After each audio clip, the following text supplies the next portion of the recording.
Doughty for Bad Boy Promotions with Elijah Rowen. How are you doing today? Doing good, man. How are you doing? I'm doing even better. Well, it's probably Who knows? difficult to assess. So, yeah, Elijah, someone was just saying off camera that you do have a combat sports background and you've actually fought around the world. Who said that? No. Some fella in the background. He said, you look, when I see you sparring, you look like you've come from another combat discipline. Pick up the story for me. I did do a little bit. I've always been fascinated by martial arts, I guess. And I've dabbled in little bits of kickboxing and that when I was much younger. But as in maybe 10 years ago. And then when I started acting and all that, very much went. Actually, I got my ribs broken about 9 or 10 years ago, and I sort of stopped it because I was on set at the time, or I just finished on set. So I was like, shit, if this happened while I was on set, I'd be in big trouble. But I always wanted to get back into it, and I went through a loose couple of years, I think, of maybe a little bit too much of the gargle and that. And so I said, now I'm gonna take this opportunity. I was in a bar in the Ferry House. On the Isle of Dogs, and I saw your poster, and you know, as I say, I was not the healthiest at the time, about 4 weeks ago, and the girl, I said, you know, I think I'm going to challenge myself and give that a bash, and she goes, man, you're not a fighter, you're a drinker and a hooligan. And I said, you look more like you look. Some people fit the stereotype of what people think a boxer looks like. You're more obviously the kind of pretty boy type that people will be like, he doesn't look like much. Is it deceptive? It's nice to prove people wrong, isn't it? For sure. So I said to her, I'm going to prove you wrong. Well, let's see what happens.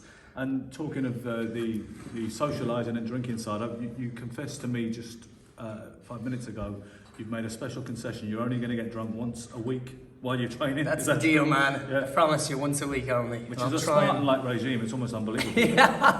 For me it is, look, man, I think we're trying to cut it out entirely, but I do have this innate need sometimes to blow off steam, as they say. Tyson Fury claimed to have had a few pints the night before he beat Wilder the second time, and he said, you know, if your body craves something, then give it to it.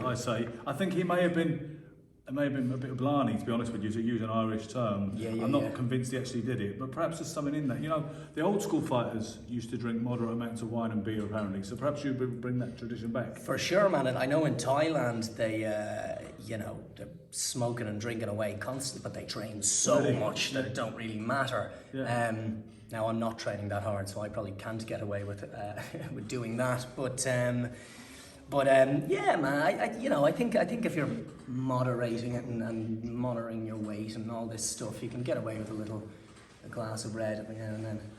There was an ex-fighter called Michael Bent who held a version of the World Heavyweight Championship back in the day, and he went into acting after his boxing career was over, and he said the trouble with boxing is you have to have this mask, whereas being an actor is about having to drop that mask.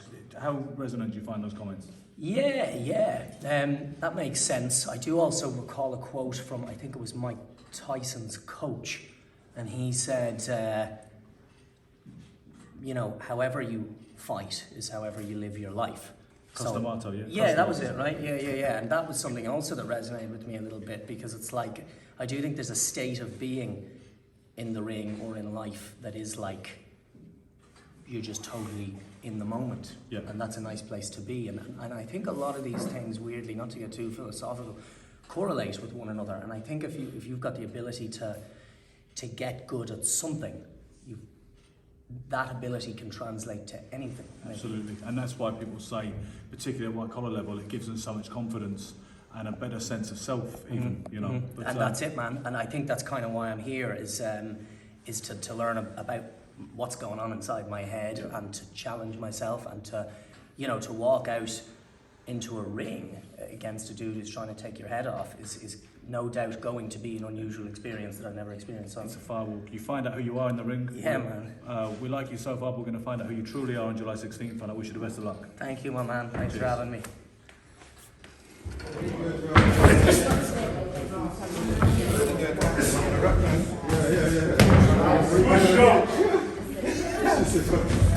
That's the shot.